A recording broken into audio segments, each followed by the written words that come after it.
What's up everyone, Andrew Baena here, and on today's video I am going to be showing you this. This is the Tank G pedal from Playwell. This is a battery-powered MultiFX pedal, and at the time of filming this video, it's only approximately $100 Canadian on Amazon. So if I'm not mistaken, that makes this the cheapest MultiFX pedal I have ever tried on this channel. You already heard how the Tank G sounds in a full demo mix in that intro clip there. I've been on a huge Gojira kick since they did their Olympics thing. I was playing my Harley Benton single cut 25th anniversary with a Seymour Duncan Black Winter in the bridge directly through this pedal into my DAW. I wanted to use a guitar that was really affordable since this pedal is only around $100. Like I said, I figured it would make more sense to use a guitar on the cheaper end of the spectrum because the type of person that's probably interested in buying this doesn't have, you know, a ridiculous wall of 8-string guitars or something like that. Anyways, for the rest of this video, what I'm going to do is tell you some of the specs and features about the Tank G, and of course, show you some solo tone clips as well. Last but not least, before we move on to the specs and features, I want to give them a massive thank you for sending this pedal over to me and sponsoring this video. Of course, there's going to be a link in the description and the pinned comment below if you want to pick up a Tank G for yourself after watching this video. Okay, so let's talk about the specs and features of the Tank G. First and foremost, let's turn it on over here. So as you can see, when it turns on, all these nice lights, buttons, and switches light up. So when you first look at the device, the signal path actually starts from the right and goes to the left. So I have my guitar being inputted here, and then I am using the XLR out, but you can also use a 1/4 inch out on the back. But for the sake of my setup, I found this to be the easiest way. So the first thing in your chain is a noise gate, and then we have the type, which stands for the type of amp that you will be using. This pedal comes with 9 different amps based off of various famous amps, as you would expect. In my demo clip, I was using the one based off of a PV5150 because who can go wrong with a 5150? Next up, you have the controls for the type of amps. So you got gain, treble, mid, and bass, and volume. As you would expect, pretty standard amp controls that you would expect on any modeler type device. Next up, we have the effects. So we have the mod effects and the mod speed. So this is the modulation type effects. And there's only 2 knobs to control these. So obviously the mod effects knob gives you the 3 different types of modulation effects that are available on this device, and then the speed is the speed at which each of those effects apply. That's a weird way to put that, but I know it makes sense. Next up, we have the delay control. So we have the delay mix and the delay time, and then the reverb decay and the reverb mix. And then last but not least, we have the IR cab section. So again, much like the amp type knob, this is a 9-way rotary switch, so you can have up to 9 different impulse responses loaded on this device. The cool thing, of course, is that it comes with, I think, 8, and then 1 is a bypass. But of course, you can also load your own impulse responses. And for a lot of these more affordable, budget-friendly modeler type devices, it's usually the impulse response that come with the device that might be a little bit lacking. So it's an awesome feature that you can load your own onto the device, and I will be doing that later to show you how that sounds. And then last but not least, we have the master volume out. So of course, this just controls the volume of the entire pedal going out to your XLR out or 1/4 inch out. One other important thing to note is that there is also an accompanying app. So on your phone via Bluetooth, you can also control all the features of this device. I find that to be a little bit easier than dialing in the knobs personally, so that's how I did it, but I'm going to show you both ways in just a second. Before we start playing around with tones and foot switches and all that, I'm going to show you how the tone sounded by itself that I was using during that intro demo song. So this is how that sounds.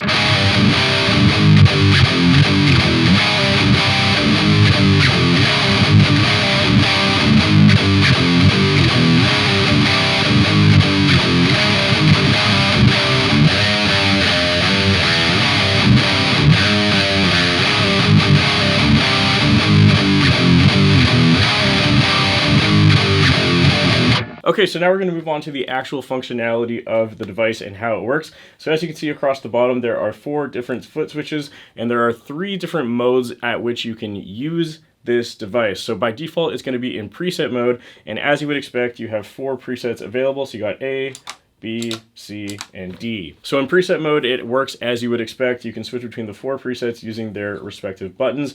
There are also different banks, so I think you can have up to 36 different presets across 9 different banks, I believe. It also features a tuner, so if you press and hold the B and C button at the same time, it'll go into tuning mode. And the tuner is actually kind of cool on this one. So when you play a note, It's going to show you the note on the middle of the screen, and then the lights on the respective knobs up top actually give you an indication if you're sharp or flat, which I think is actually pretty cool and looks a lot nicer than I expected. Looks like I'm a bit out of tune.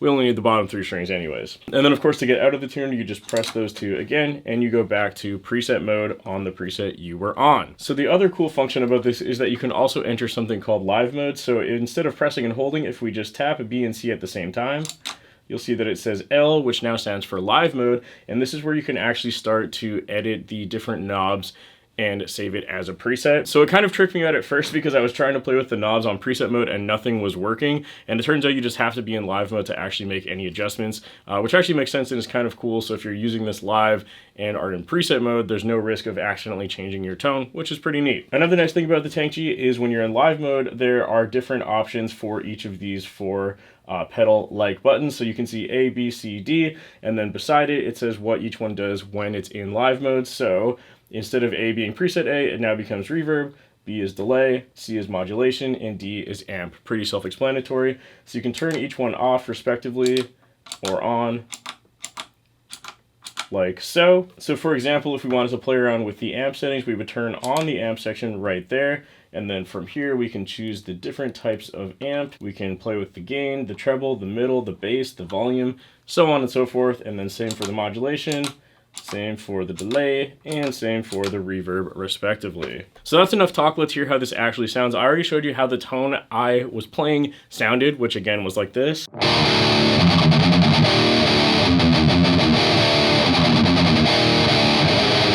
So what we're going to do next is play around with the amp settings, and we are going to adjust some knobs. So I have the noise gate maxed as always. I always have the noise gate maxed.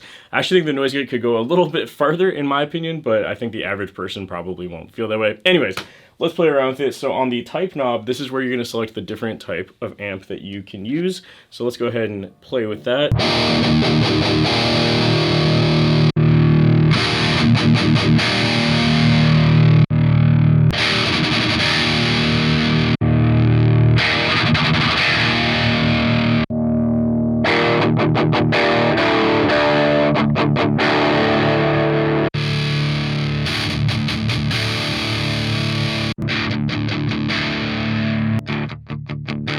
That sounds great clean. We're gonna go back to amp number 7, I believe.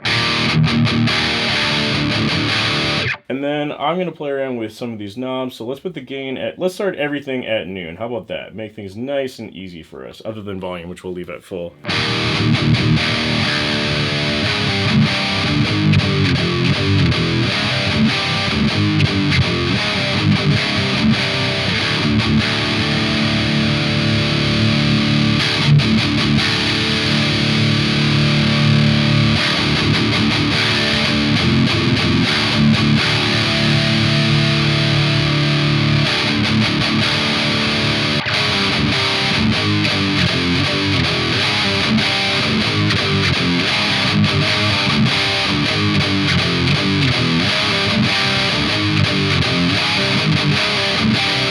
So basically that's back to the tone that I initially started with. I'm going to switch up the amp to type number 9, but keep the tone stack the same.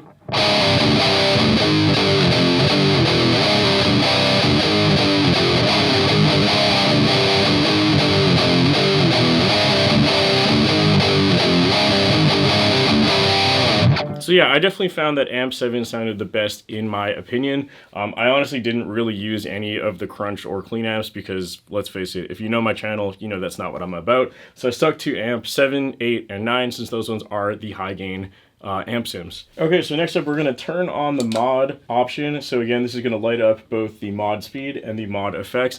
This one is a little bit interesting because depending where this knob is dictates which of the 3 effects is active, and you can see them flash when you switch over to the previous effect, like so. So it looks like we have a chorus in this first third region, and then we have a phaser, and then a tremolo. And then the mod speed knob dictates how much of the effects is going on. So for example, if we're on the chorus, this affects the mix of the chorus, If we're on the phaser, this affects the depth of the phaser. And if we're on the tremolo, it also affects the mix of the tremolo effect versus your normal signal. I normally don't really use any of these 3 effects, but for the sake of this video, let's check them out. So let's start on the chorus. Let's put it, you know, like right about there. And let's just crank it all the way up and hear how it sounds.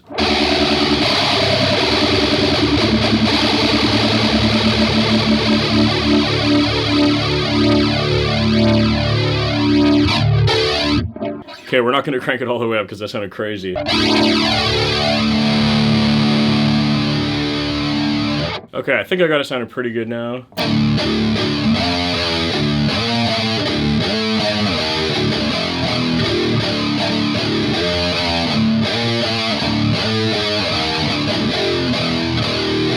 Nice and subtle. Let's go on to the next one, which is phaser. And turn that to like the halfway point to start out with to hear what we're dealing with. Okay, yeah, that's a phaser for sure.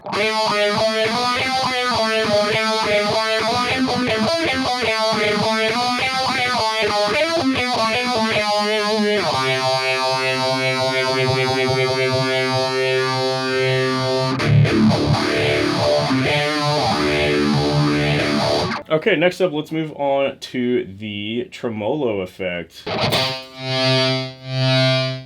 Okay, weird. That's not what I expected it to sound like. Let's crank it all the way up at first.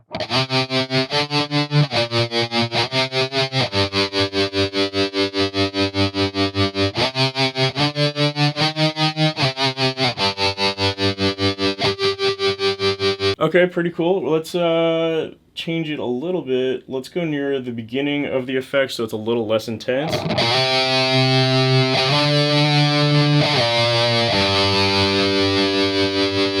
Okay, so it affects the depth of the tremolo and how much it phases in and out. That's kind of cool.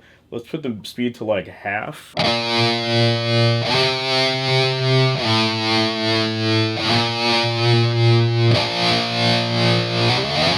Okay, so that's a pretty decent explanation of how that works. I'm going to go ahead and turn that off, and then we're going to go up next to the delay. So again, we have the delay time and the delay mix. Let's go ahead and put that at the halfway mark for both and hear what we're dealing with.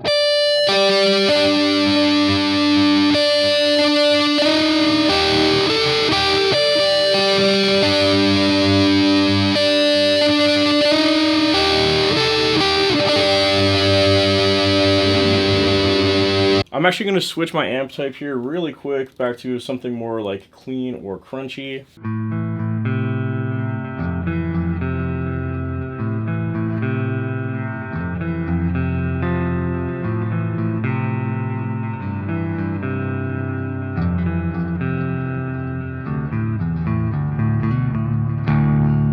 Cool. That actually sounds pretty good. I'm going to turn on the what is the word I'm looking for? The reverb as well. We're going to do the same thing, just crank both to about the midway point and hear what we're dealing with.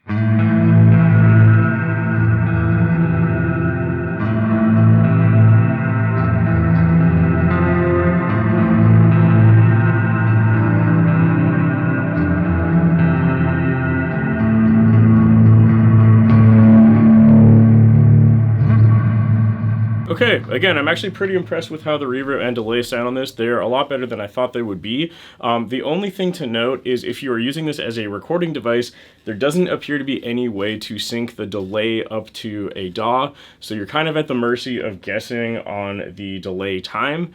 That may or may not annoy you, that's up to you, but again, for a $100 device, I kind of wouldn't really expect it to do much more than that. Normally, you want your delay tails to be like perfectly on time with the tempo of the song, and there just isn't really a way to dictate the tempo on this device, so that's one thing to keep in mind if you're using this to record, but again, in a live setting, I don't think anybody will really notice personally. Okay, so I just really quickly went back to preset mode and reset myself on preset 1, because again, this is the tone that was used during the demo mix, and the last thing we're going to do is cycle through the impulse responses over here. So like I said, there are 8 cabs included in this, and you can also override any of them with your own impulse response, which is awesome. So I was using number 8.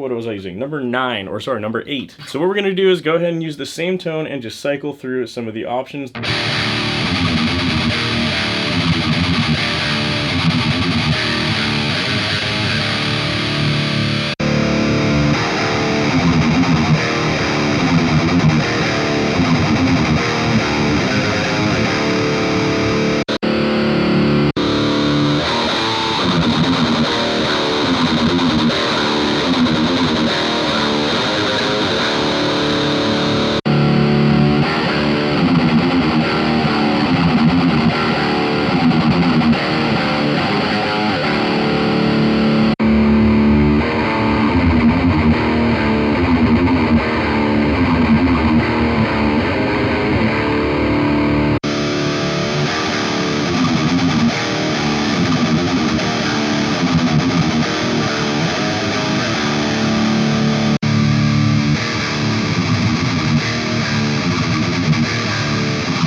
Okay, so that last one is just the impulse response bypass. Obviously, we're not going to use that. So yeah, the impulse responses included in this are actually better than I thought they were going to be. However, like I said in the beginning of this video, you can totally override any of them with your own impulse responses. So I'm going to do that right now and show you how. So I'm going to go over to number 5, which I believe is based off of a Fender Deluxe Reverb or something like that. Some amp or cab that I would never personally use. We're going to go ahead and overwrite that. That's on number 5.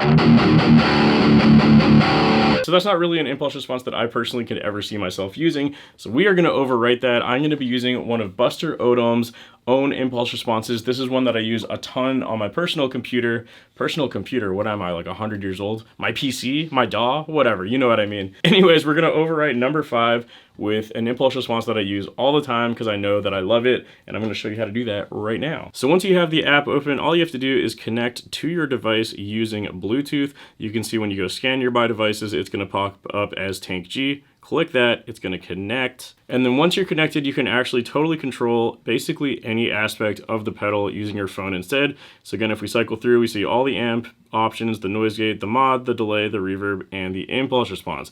This is where I'm going to focus for this portion of this video because like I said, we're going to load our own impulse response. So we can see at the bottom of the screen here, we have parameters, impulse responses, and AM2. I'm not really sure what AM2 does. I'm going to ignore that and go to the impulse response tab. Now what you can do here is you can open an impulse response file and send it to your device. So we're going to do just that, opening the Impact Studio's impulse response right there. So now you can see it in your list. You can add tons more than this if you want. You can also audition it, meaning you can hear how it sounds before you commit to overwriting something on your device, which is cool because you don't want to accidentally overwrite these because I don't know if you can get them back. So again, this is the impulse response included in the device.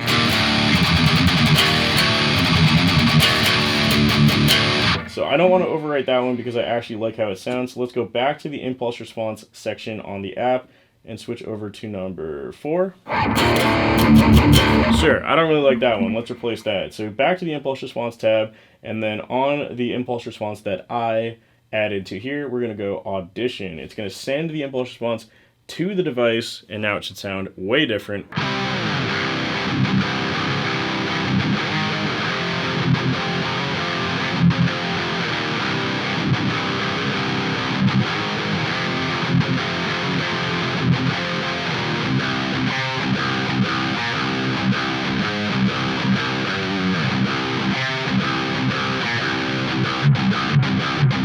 So just like that, you can have pretty much any impulse response that you know and love on the device pretty easily. Okay, thank you all so much for watching. That is going to do it for this video. Once again, a big thank you to Playwell for sponsoring this video. And if you want to get a Tank G after watching this video, go check out the link in the description and the pinned comment below. Last but not least, a big thank you to all my Patreon members whose names are on the screen at this point in time. If you're interested in audio downloads, stems, tabs, or a shout out on the screen, you can find all that over on my Patreon link, which is also in the description below.